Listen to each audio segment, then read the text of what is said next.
안녕하세요. 전 하나님의 기쁨이 되길 희망하는 바이올리니스트 박지혜입니다. 반갑습니다. 오늘 정말 은혜의 도가니 속으로 저는 할 수 없겠지만 정말 저를 통로 삼아 주셔서 오늘 이 자리에 그 엄청난 주님의 역사와 그리고 성령의 역사가 가득 차기를 간절히 소망합니다. 이 캠프예요. 지금 어떤 마음으로 또는 어떤 고민, 근심, 걱정거리들을 짊어지고 오셨는지 저는 알 수 없겠지만요. 이 너무나 은혜의 시간들 지나고 났을 때 여러분들 마음속에 하나님께서 주실 수 있는, 하나님께서만 주실 수 있는 그 희망으로 가득 차는 그런 엄청난 기적의 역사가 함께하는 그런 시간이 되기를 간절히 소원하고 기도하겠습니다. 그런 마음에서 희망의 상징 봄 연주하겠습니다.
참 감사합니다.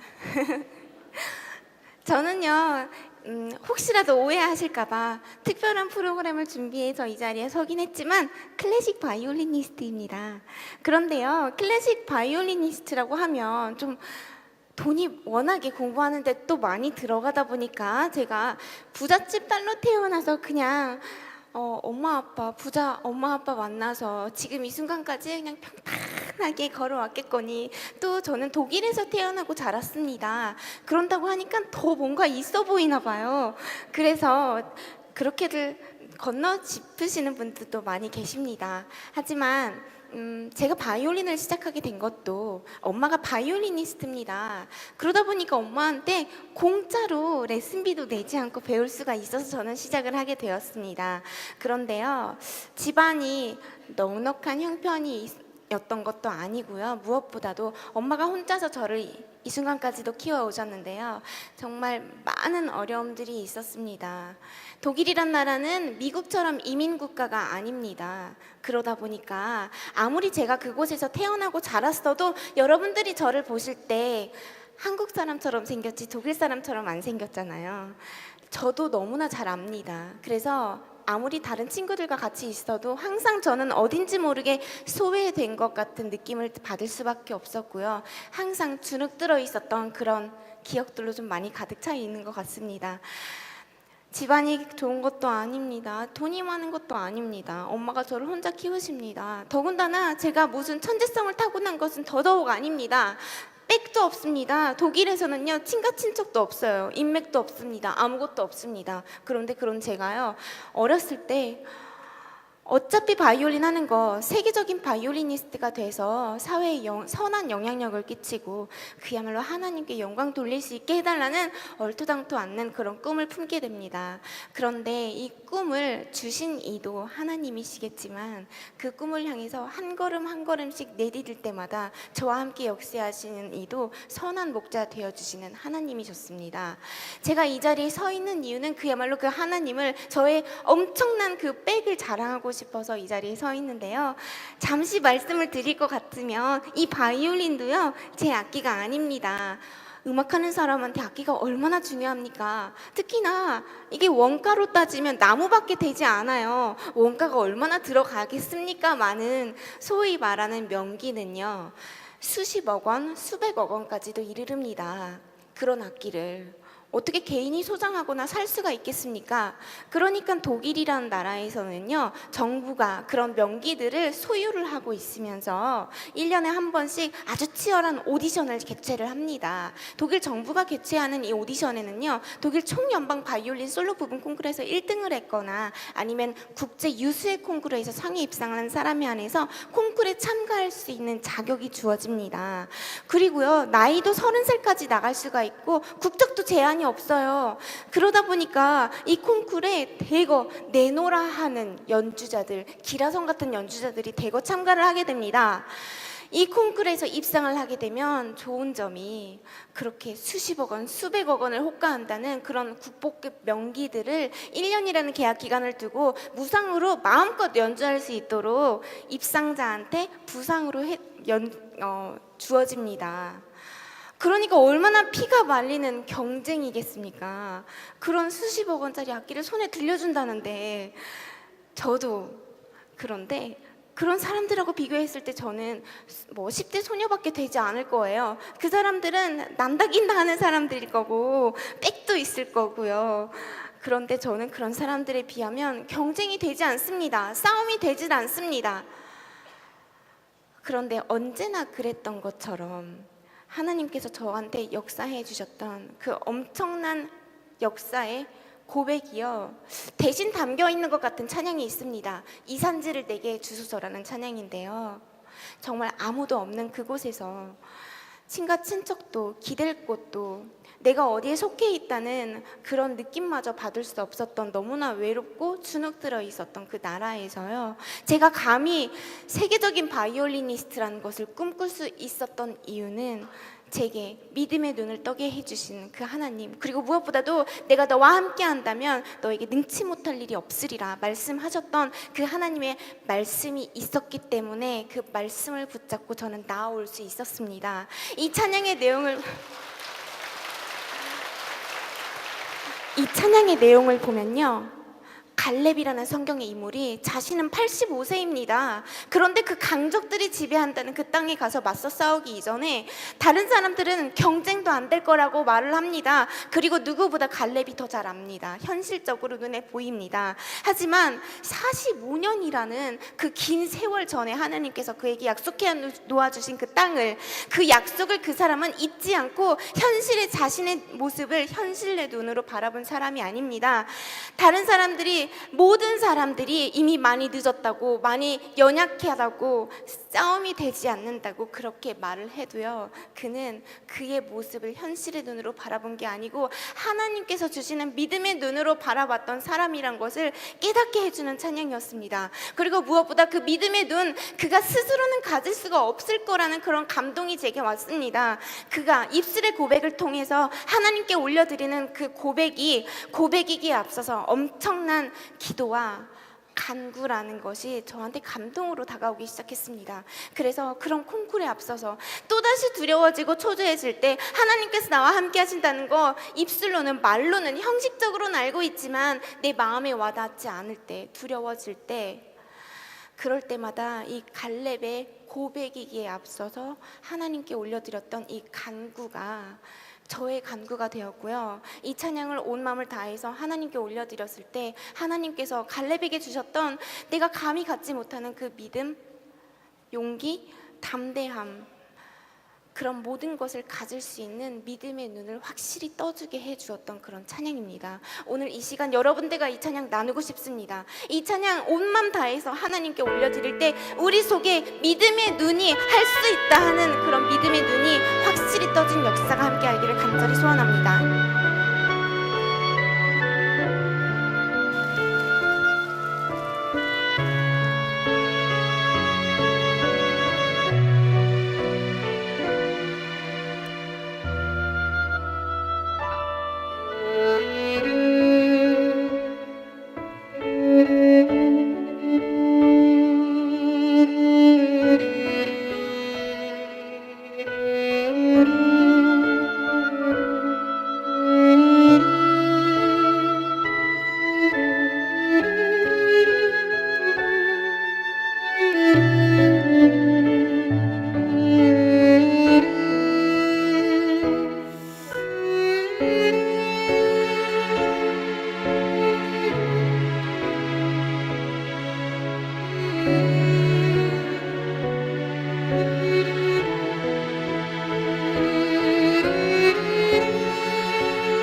아, 이렇게요, 기도하고 말씀 붙들고 한 걸음 한 걸음 나아올 때 다른 사람들이 초반에는 제가 그런 큰 꿈을 가졌을 때요, 비현실적이라고 생각을 했습니다. 하지만 하나님께서 채우실 때 하나하나 정말 넘치도록 채워 나가시기 시작하는데요, 그런 치열한 악기 콩쿠르에 나가서도요, 물론 저한테 기도를 했을 때 달리 응답해 주신 게 아니고요, 최선을 다하고 지치지 않는 힘과 열정을 가지고 준비할 수 있게 해주셨습니다. 그래서 무대 위에서 섰을 때 최상의 모습으로 저를 선보일 수 있게 해주셨는데요, 또한 가장 중요하게 작용을 한 것은 심사위원들한테 콩깍지를 씌워주셨습니다. 그래서요 그래서 저한테 그런 국보급 악기를 손에 들려주셨습니다. 중요한 것은 1년에 한 번씩 이 오디션이 계약 갱신을 위해서 계속된다는 것입니다. 가서 오디션을 처음부터 다시 치러야 돼요. 만약에 오디션에 떨어진다면 악기를 두고 나와야 되는 불상사가 벌어집니다. 1년에 한 번씩 아주 피가 말리는 전쟁이 치러지는데요, 너무 감사하게 정말 매년 기도 붙들고 하나님께서 역사해 주셔서 이렇게 11년 넘게 이 악기를 가지고 여러분들 앞에 서 있습니다.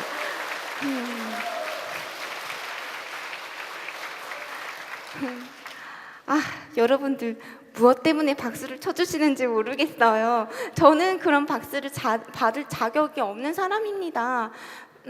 이렇게 많은 것을 받았고 누구보다 그것을 하나님께서 주신 멍석 깔아놓아 주셨다는 것을 제가 누구보다 잘 아는데, 그런 사람이면 우울증 같은 거 안 걸려야 되잖아요. 그런데 어느 순간 다른 사람이 저한테 성공의 궤도에 올랐다고 말을 할 즈음에 저는 가장 행복해야 되고 가장 즐거워야 되고 가장 감사해야 되는 그 순간에 저는 너무나 심각한 우울증에 빠져듭니다. 복합적인 이유가 있었을 것입니다. 하지만 중요한 것은요, 우울증이라는 것 너무나 무서운 질병입니다. 그리고 무엇보다 제가 너무나 연약한 인간에 불과했습니다. 제가 지금까지 꿈을 꾸었던 것도, 내일을 바라볼 힘이 있었던 것도, 내일을 바라볼 희망을 품을 수 있었던 것도, 노력할 수 있었던 것도 제 힘으로 했던 게 아니라는 것을 절실히 깨닫는 순간이었습니다.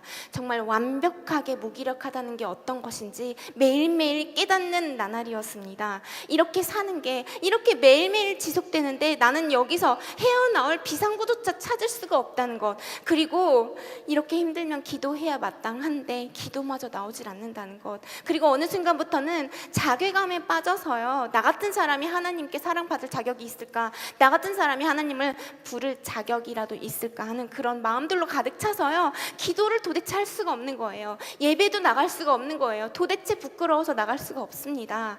그런 순간에요, 차라리 내일이 안 다가왔으면 좋겠다는 절실한 생각으로 커튼도 전부 걸어 잠그고 창문도 전부 걸어 잠급니다. 누구 한 사람과 대화조차 하지 않습니다. 아니, 얘기가 되질 않습니다. 그렇게 이게 깜깜한 방 속에서요, 나가지도 들어가지도 않으면서 밤인지 낮인지조차 구분이 안 가는 그런 나날들을 보내고 있었습니다.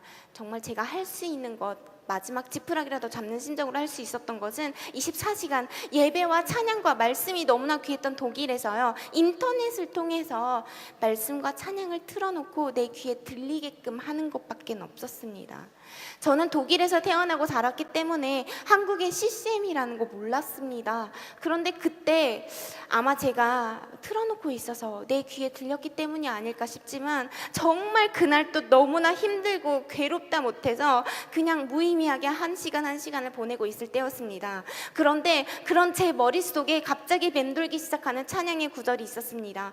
누군가 널 위해 기도하네라는 그런 찬양의 후렴 구절인데요, 이 구절이 내 머릿속을 맴돌면서 내 눈앞에 감동으로 펼쳐지는 광경이 있었습니다. 나같이 이렇게 방황하고 있음에도 불구하고 축복받을 자격조차 없다고 생각되고 나조차도 나를 포기했음에도 불구하고 그 하나님께서는요, 가장 귀하신 독생자 예수 그리스도를 이 땅에 보내시고 피 한 방울 물 한 방울 남김없이 쏟게 하시고 가장 고통스럽게 몸 찢기시고 피 흘리셔서 돌아가시게 하신 다음에 부활하심으로 말미암아 그 보혈을 믿는 모든 사람한테, 부활을 믿는 모든 사람한테 묻지도 따지지도 않으시고 하나님의 자녀됨의 권세를 주셨습니다. 그리고 그 예수님께서는 지금 이 순간도 그렇게 방황하고 있고 이쁜 짓도 하나도 하지 않고 있는 나를 위해서 그 순간도 그냥 기도하시는 게 아니고 무릎으로 눈물로 간구하고 계시다는 그 광경이 감동으로 내 눈앞에 펼쳐지기 시작하면서요, 저한테는 정말 어떠한 100마디 1000마디 말로도, 아무리 좋은 약으로도 위로되지 않았던, 치유되지 않았던 내 마음이 회복되고 있었습니다. 엄청난 평안을 누리고 있었습니다. 아주 갑자기는 아닐지라도요, 확실한 것은 정말 하나님께서 그 찬양을 통해서, 내가 그냥 단순한 멜로디로만 생각했던 그 찬양을 통해서요, 귀를 통해서 들리기는 하지만 그 안에 담겨있는 엄청난 축복의 씨앗 하나하나가 내 마음속으로 그대로 스며들고 뿌려졌을 때 지금 이 순간도 30배, 60배, 100배의 열매를 맺게 하심을 고백하고 싶습니다. 스타킹 같은 프로에서는 저보고 우울증 잡는 바이올리니스트라고 소개를 했습니다. 여러분, 저는 내 능력으로는 사람의 마음 단 1mm도 움직일 수 없습니다. 하지만 나를 통해 역사하시는 그 하나님께서는 여기 오신 천하보다 귀하신 여러분들 마음속에 자리 잡고 있는 그 누구한테도 털어놓을 수 없는 아픔과 질병과 상처를 아주 깨끗이 씻어주실 줄 믿어 의심치 않겠습니다.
감사합니다. 사실은 저 앞에 시계가 있어야 되는데 안 보여서 얼마나 시간이 지났는지 모르겠어요. 여러분들 혹시 배고프시면 말씀하세요. 어찌됐건 이제 마지막 곡은요, 항상 보혈 찬송으로 제가 마무리를 하려고 합니다. 왜냐면 정말 보혈이 없이는, 보혈의 역사가 없이는, 십자가의 공로가 없이는 제가 이 자리에 서 있을 수가 없기 때문입니다. 얼마 전에는요, 제 삶을 완벽하게 포기해버렸던 제가 희망이라는 주제를 가지고 지상 최대의 강연쇼라고 하는 테드 컨퍼런스에 한국 대표 바이올리니스트인데도 불구하고 연사자로 초청을 받아서 빌 게이츠나 빌 클린턴 전미 대통령과 같은 그런 분들과 함께 어깨를 나란히 하면서 강연을 펼치고 왔습니다. 그런 정도로 저는 완전히 이게 끝났다고 생각했던, 좌절이었던, 시련이라고 사람들이 손가락질했던 그 순간을 하나님은 엄청난 새로운 삶을 향한 시발점으로 전화위복시켜 주셨음을 고백하고 싶습니다.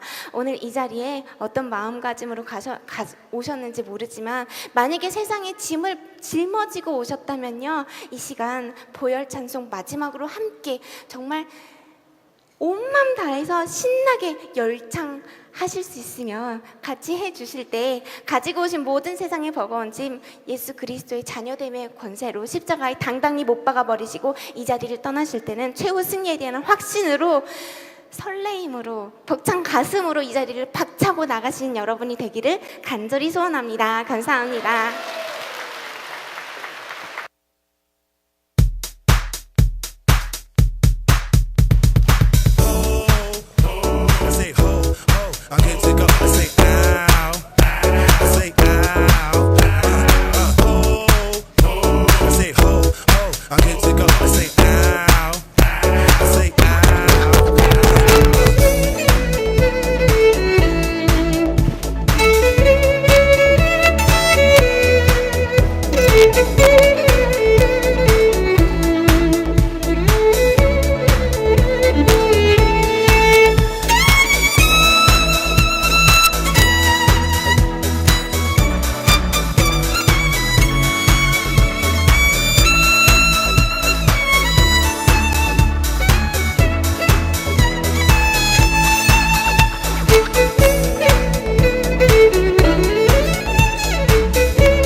감사합니다. 배고프실 텐데.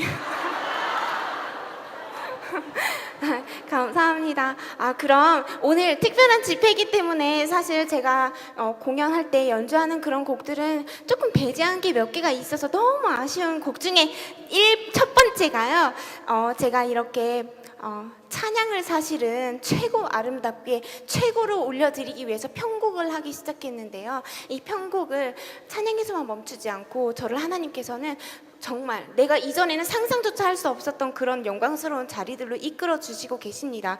특히 클래식 바이올리니스트로서도 정말 최고의 영광스러운 자리들을 그냥 하나님 백으로 그야말로 제가 다니고 있는 것 같습니다.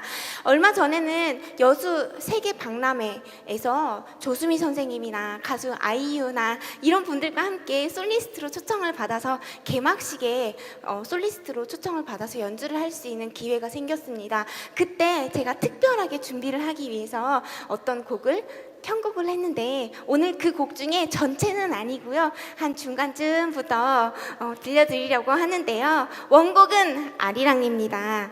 그런데 만약에 이게 무슨 아리랑이냐고 누군가가 저한테 물어보신다면 저한테 타당한 이유가 없습니다. 그래서 제목 자체를 바꿔버린 곡입니다. 지혜 아리랑 연주하겠습니다.